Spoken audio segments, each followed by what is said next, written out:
Bienvenue, chers internautes.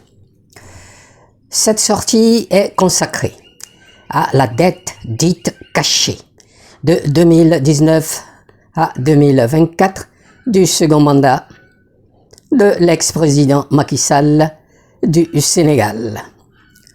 Récemment, ses affidés et lui sont sortis et donné leur interprétation des conclusions du dernier rapport de la Cour des comptes.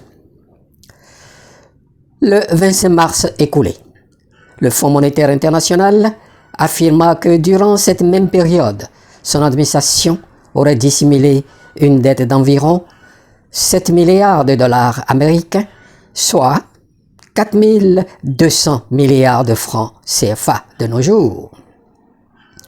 Cette déclaration, concordant avec les conclusions du rapport de la Cour des comptes publié en février 2025. Avant toute chose, ne convient-il pas de s'arrêter un instant pour non seulement féliciter les fonctionnaires et agents de cette unité du ministère des Finances, puis crier un bravo inconditionnel au régime du PASTEF pour avoir tenu cette promesse électorale qui, heureusement, démystifie et met à nu les rodomontades du balourd Macky Sall et de ses partisans.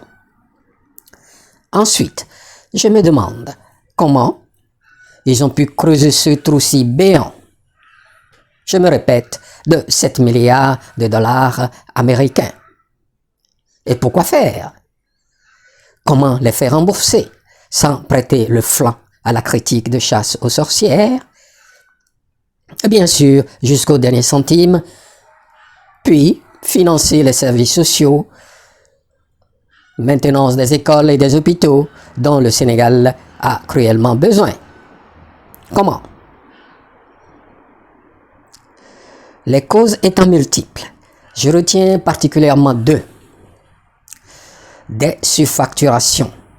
Le rapport de la Cour des comptes a pointé du doigt des surfinancements. C'est leur mot, de projet.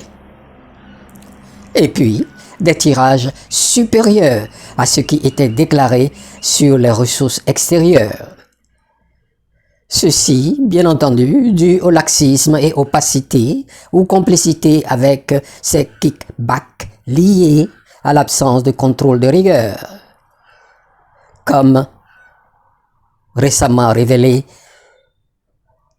des cas de détournement jugés au Burkina Faso du capitaine Ibrahim Traoré. Pourquoi faire? Tromper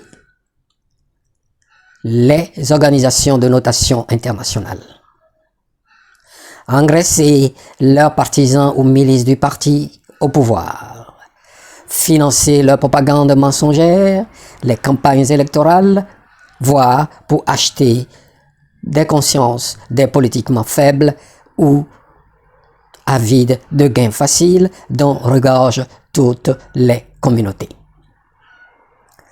Comment les faire rembourser sans aller à la chasse aux sorcières?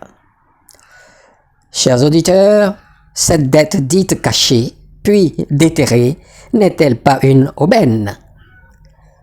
Bien sûr, pour le nouveau Sénégal. Entre autres mesures à prendre, le nouveau régime doit mener des enquêtes judiciaires ciblées et impartiales.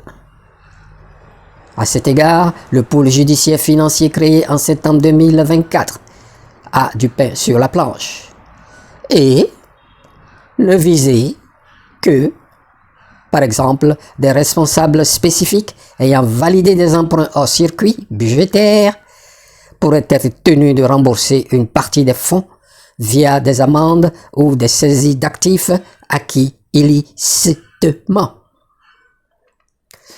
Récupérer des fonds via des mécanismes civils plutôt que des peines de prison. Négocier des restitutions avec les individus impliqués, tels que les hauts fonctionnaires, ministres ou proches de Macky Sall, ses beaux-frères, belles-sœurs, etc. Cela permettrait de récupérer des sommes sans alimenter des accusations de chasse aux sorcières. Réformer et responsabiliser des institutions infectées ou gangrénées. Offrir une amnistie conditionnelle aux responsables qui coopèrent pleinement, divulguent les mécanismes utilisés et restituent des fonds.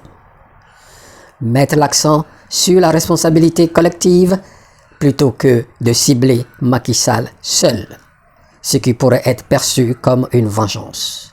Impliquer l'ensemble des décideurs de l'époque, ministre des Finances, directeur d'agence, dans le processus de reddition des comptes publics basé sur des conclusions de la Cour des comptes de février 2025.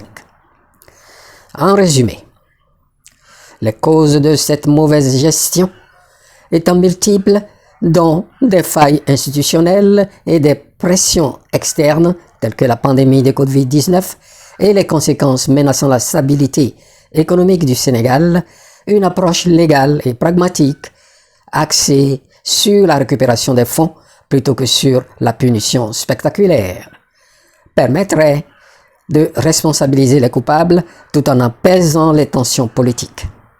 Le gouvernement actuel devra aussi démontrer sa propre transparence pour restaurer la confiance. En attendant un dénouement heureux, encore bravo à la Cour des comptes et au régime PASTEF. Chers auditeurs et auditrices, qu'en pensez-vous? Merci de m'avoir écouté, abonnez-vous, partagez et au plaisir de vous lire.